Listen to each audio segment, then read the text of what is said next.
Welcome to A Guide to Every Deck in EDH. Today we're looking at Orvar the All Form.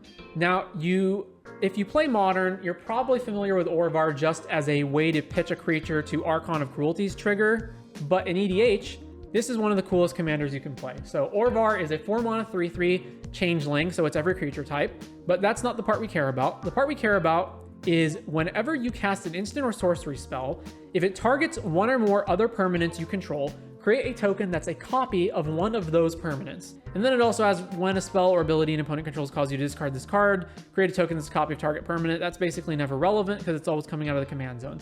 The main thing we're concerned with is this second ability right here. So note that it says it copies a permanent, not just creature or whatever. So if we can target our own lands, we can copy our lands and turn any spell that that targets a land into basically pseudo ramp. So to start with, we've got our card draw spells. Archmage Emeritus, draw whenever you cast or copy an instant or sorcery. We've got a lot of those in the deck. Lorien Revealed, Mold Drifter, Mystic Remora, Rhystic Study, One Ring, Windfall. Combos I'm going to skip over for right now. Counter spells, a bunch of counter spells, including notably Spell Stutter Sprite and Muddle the Mixture. That'll be relevant in a bit. Fast mana, we've got Jeweled Lotus, Lotus Petal, Lightning Greaves, which protects Orvar primarily, and then Energy Tap. Tap target creature you control at an amount of colorless mana equal to its mana value. Then we've got a bunch of lands, primarily islands, although a few lands of other uses. The main things to point out are Ancient Tomb for more mana, Cavern of Souls to be uncounterable, Minamo, which can untap a legendary permanent, sometimes relevant. Orvar, of course, Mystic Sanctuary to get spells back, a bunch of fetch lands, which is in here just so that you can fetch Mystic Sanctuary if you need to. And then primarily islands. That'll be relevant in a bit, talking about why we need so many basics. For protection, of course, Cavern, Lightning Greaves, and Leer, Disciple of the Drowned. Spells can't be countered, and each instant and sorcery card in your graveyard has flashback. The flashback cost is equal to that card's mana cost, or mana value. Do note, this is all spells can't be countered, including your opponent's. So do take that into account. Then we got a bunch of ramp, including Sapphire Medallion to reduce the cost of our blue spells. Some removal. I count Treachery as removal because gaining control of an opponent's creature is basically removing it. It's actually better than removing it, so I'll just stick it in this category, along with Snap. We got some stacks cards, Cursed Totem, because basically none of our creatures have any activated abilities, and Back to Basics to shut off our opponent's mana. We play mostly basic islands, so it doesn't affect us too bad. Cyclonic Rift. And then we've got a bunch of tutors, including Step Through and Vidalcan Aether Mage for wizard cycling. This is going to be relevant for other cards we have in the deck. And then a bunch of spell tutors, Spell Seeker, Mystical Tutor, Merchant Scroll, and Dizzy Spell, which can transmute for cards that cost 1 mana. So next let's get into the synergy cards and then into the combos. So the synergy cards. So as I said, Orvar makes it so whenever we target any of our permanents, we get to copy those permanents. So we've got our cards that target either any permanent or specifically target creatures or specifically target creatures, lands, and or artifacts. So we've got Aquatect's Will, 1 mana tribal sorcery, put a flood counter on target land. That land is an island in addition to its other types as long as it has a flood counter on it. If you control a merfolk, draw a card. Orvar is of course a shapeshifter with changeling, so he is a merfolk, so you will get to draw a card. Skipping this for now, we've got Dizzy Spell, which is primarily in here to be a transmute, but if you want to copy a creature, you can by targeting it to give it -3/-0. Dream's Grip, tap or untap a permanent. Enervate, 2 mana, tap target artifact, creature, or land, draw a card at the next turn. I believe it's errated to say upkeep, but basically delayed draw trigger. Giga Drouse, tap target permanent. Now, it has Replicate, which means you can copy it, although you only get to copy, I believe, 1 spell per cast, so it doesn't get to copy multiple things, but it can be relevant to tap down opposing lands, let's say, of your opponent, so they don't have like counterspell mana open. But primarily, it's just in here to be a 1 mana duplicate a land. Glamour Die, change the text of target spell or permanent by replacing all instances of 1 color word with another color, and it has Retrace, so we can discard lands to cast it again. Changing colors in words doesn't really matter too much. It might be occasionally relevant for something like Pyroblast, let's say, but mostly, again, it's just in here to duplicate one of our permanents. And that's what you're going to find with most of these spells, that most of them, they might have some kind of secondary effect, but they're primarily in here just to duplicate usually our lands, although sometimes creatures or artifacts. Hidden Strings, tap or untap 2 permanents. Jinx, target land becomes a basic land type of your choice until end of turn, draw a card at the next upkeep. Shimmering Mirage, target land becomes the basic land type of your choice until end of turn, draw a card. Thermal Flux, choose one, target non-snow permanent becomes snow, or target snow permanent isn't snow until end of turn, draw a card on next upkeep. Trait Doctoring, change the text of target permanent by replacing all instances of one color word with another, or one basic land type with another. Twiddle, tap or untap target artifact, creature, or land. And those are the primary ones to go over. Now, there are more cards that can target creatures for 1 mana, but I don't find most of those to be useful. These are primarily the ones that target permanents, because usually you're going to want to copy lands just to get more mana. If you do include more of these, you'll want to pick the ones that are 1 mana that target a creature, let's say, and also draw a card, which there's a ton of, aka like such as Cerulean Wisps, for example. I cut them mostly for space, although you could include them if you wanted to. And then to go over some of these other cards that I didn't touch upon previously. So there is Ironicus's Vile Duplication, 4 mana sorcery, create a token that's a copy of target creature you control, except the token has flying and isn't legendary if the creature's legendary. So you can copy Orvar and make a non-legendary copy of Orvar, in which case you get double the amount of duplications whenever you cast one of these targeted spells. Similarly, we've got Sakashima of 1,000 Faces. You may have it enter as a copy of another creature you control, except it has Sakashima's other abilities, and the legend rule doesn't apply to permanents you control. Again, clone, that's relevant because you can clone Orvar. It's not, the legendary doesn't matter, and then you get double triggers. Spark Double, similarly, it's a clone that doesn't count the legendary rule. And then lastly, Vesuvan Duplimancy. Whenever you cast a spell that targets only a single artifact or creature you control, create a token that's a copy of that artifact or creature, except it's not legendary. So Vesuvan Duplimancy is another trigger doubler, but it also means that you can copy Orvars without them being legendary, which can then copy more Orvars, etc., etc., etc. So with these various, what I'm calling synergy cards, so mostly 1 mana spells that target a permanent of some variety or another, and Orvar in play, you can target your own lands and create copies of those lands.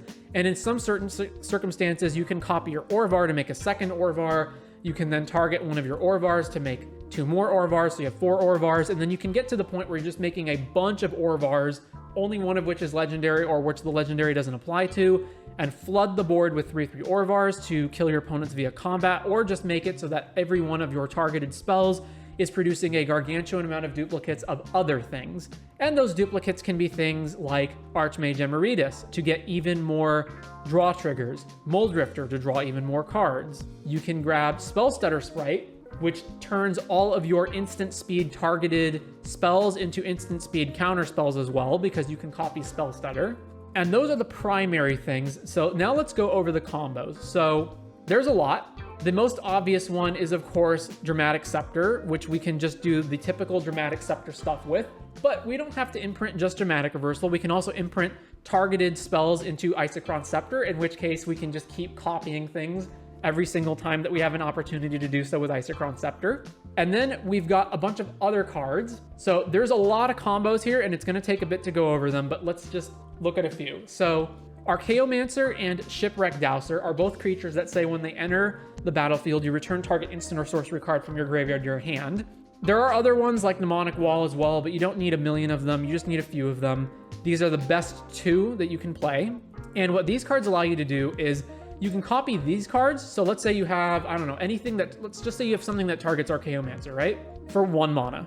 You go target Archaeomancer, Orvar triggers, you make a copy of Archaeomancer, and then as long as you have another spell in your graveyard, you can Archaeomancer that spell back to your hand, then you cast the spell, copy Archaeomancer the spell back to your hand, etc., etc., etc.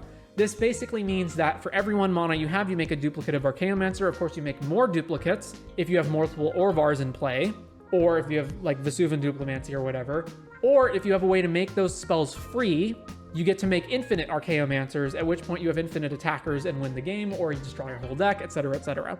You also have Peregrine Drake, ETB, untap 5 lands. So of course this means that every single 1 mana or 2 mana targeted spell that targets Peregrine Drake will make a copy of Peregrine Drake, making you net more mana than you spend into it. And of course you can copy spells in order to go off infinitely with this, as long as you can keep casting the spells over and over. You've got Narumeha. When Narumeha enters the battlefield. Copy target instant or sorcery spell you control. You may choose new targets for the copy. Other wizards you control get +1/+1, and it has flash. So this can not only copy one of your spells for any sort of value, but if you've got anything that targets, you can Narumeha, copy the targeted spell on the stack. The targeted spell targets Narumeha, copies Narumeha, trigger, target Narumeha again. Orvar makes a copy of Narumeha, copy it over and over and over, making infinite Narumehas. Now, they are legendary, so they will die if you don't have a way to negate this, but you do have cards like Vesuvan Duplimancy, like Sakashima, etc. to negate the legend rule, so you can make infinite Narumehas as one of your combos. Or if you've got other clones like Spark Double, etc. You also have Ghostly Flicker, which you can do things like with Narumeha. So you have, of course, you can use Ghostly Flicker on Peregrine Drake or Archaeomancer, etc. to keep getting it back, but with Narumeha, you can also go Ghostly Flicker on the stack, you cast Narumeha, you copy Ghostly Flicker flickers Narumeha and then land, or just anything that produces mana. You blink Narumeha and the land, you get to tap the land for mana, Narumeha re-enters, copies Ghostly Flicker again, blink Narumeha, blink the land, you make infinite mana. You can also combine Ghostly Flicker, of course, with Peregrine Drake, with Shipwreck Dowser, with Archaeomancer. Then you've got Hullbreaker Horror. This could also be Tidespout Tyrant. This basically just lets you loop all sorts of various spells. So you've got any sort of artifact ramp. Traditionally, if you have artifact ramp that can produce more mana than it costs to cast, so let's say you've got Soul Ring and Mana Crypt, right? It only costs 1 mana to cast these, 1 mana for the Soul Ring, but they tap for 4. So you can Hullbreaker Horror and keep looping them back and forth over and over. There's various combinations of mana rocks that you can use, not just these two. As long as you're producing at least more mana than it costs to cast them, you can just keep looping them over and over and make infinite mana. But of course, it can also do things like bounce Archaeomancer back to your hand, bounce Peregrine Drake back to your hand. And one card that's going to make a lot of this a lot easier is, one, you do have Energy Tap. So Energy Tap can do things like you tap Archaeomancer for 4, ring, and then Archaeomancer gets it back to your hand. Now, it only produces colorless, so it can't actually go infinite, but it does produce a lot of mana. But in particular, you've got High Tide. So until end of turn, whenever a player taps an island for mana, that player adds an additional blue. That is any player, notably. So your opponent's islands also produce double blue until end of turn, but primarily this is what you're going to use to combo in a lot of these untapping and bouncing shenanigans. So like with Peregrine Drake, let's say you High Tide and then you have Peregrine Drake plus just any other spell, right? Any other permanent. You Hullbreaker Horror, you bounce Peregrine Drake back to your hand, you cast it, you untap the 5 lands, they tap for 10 because High Tide, you tap for 10 mana, you cast something else, you bounce Peregrine Drake back to your hand, you cast Peregrine Drake, you bounce the original thing back to your hand, loop over and over and over, make infinite mana. And there's all sorts of combinations that can make tons and tons of mana doing this, bouncing back Shipwreck Dowser, bouncing back Archaeomancer, etc., etc., etc. Or you can just use it to make a gargantuan amount of mana, especially if you've been using Orvar to copy your islands. And this is why you're playing primarily islands. If you don't count the fetch lands, because they also just tutor for islands, and Mystic Sanctuary is an island, the only non-island lands in your deck are Ancient Tomb, Cavern, Odawara, and Minamo. So only 4 lands in your whole deck are not islands, every other land is an island. So High Tide will typically make you a absolutely gargantuan amount of mana, and then you can just go off with these. And then lastly, the 3 targeted spells that I did not cover before because they are combo pieces: Clock Spinning, Mind Games, and Whims of Volrath. So Clock Spinning, Mind Games, Whims of Volrath. The abilities on all of these cards basically don't matter. The only parts that matter are that they have buyback, but I'll just go through the abilities just to cover them anyway.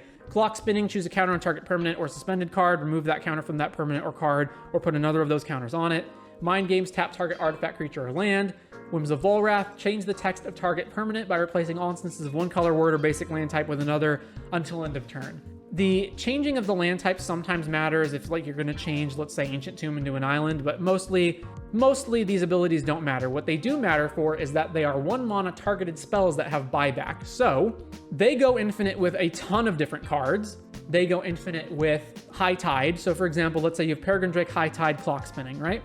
All of your islands produce double blue, so they make 10 mana per Drake trigger. So as long as you have Orvar, you go Clock Spinning, you pay 4 mana total, 1 and 3 for buyback, or Mind Games, 1 and 3 for buyback, or Whims of Volrath, 1 and 2 for buyback. You copy your Peregrine, you target your Peregrine Drake, it makes a copy of Peregrine Drake, the Peregrine Drake enters, it untaps your lands, you produce more mana than it costs to cast and buy back any of these spells, then you just cast them again. you make infinite drakes, you make infinite mana. Or Archaeomancer or Shipwreck Dowser, etc. If you can make multiple copies of things with Archaeomancer or Shipwreck Dowser, you can potentially combo with snapped untapped lands. You also get to copy with Treachery. Treachery is another card that, like Peregrine Drake, can untap 5 lands and can go infinite, since your buyback spells also target any permanent, not just creatures, so you can copy the Treachery. So you can copy Treachery, gain control of all of your opponent's creatures, and then just on all subsequent Treacheries, just keep copying it onto the same things over and over, untap all of your lands over and over and over again.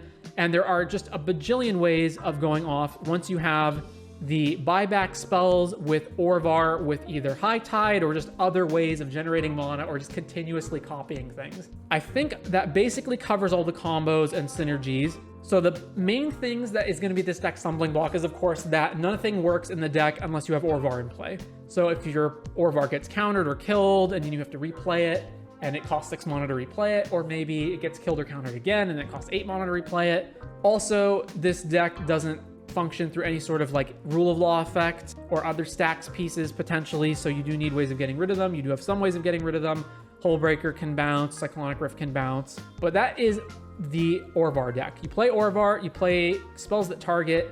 You're usually going to either start with just the combo straight out, or you're going to start with copying creatures or usually just lands to get more mana, and then eventually win with some combo that involves Orvar.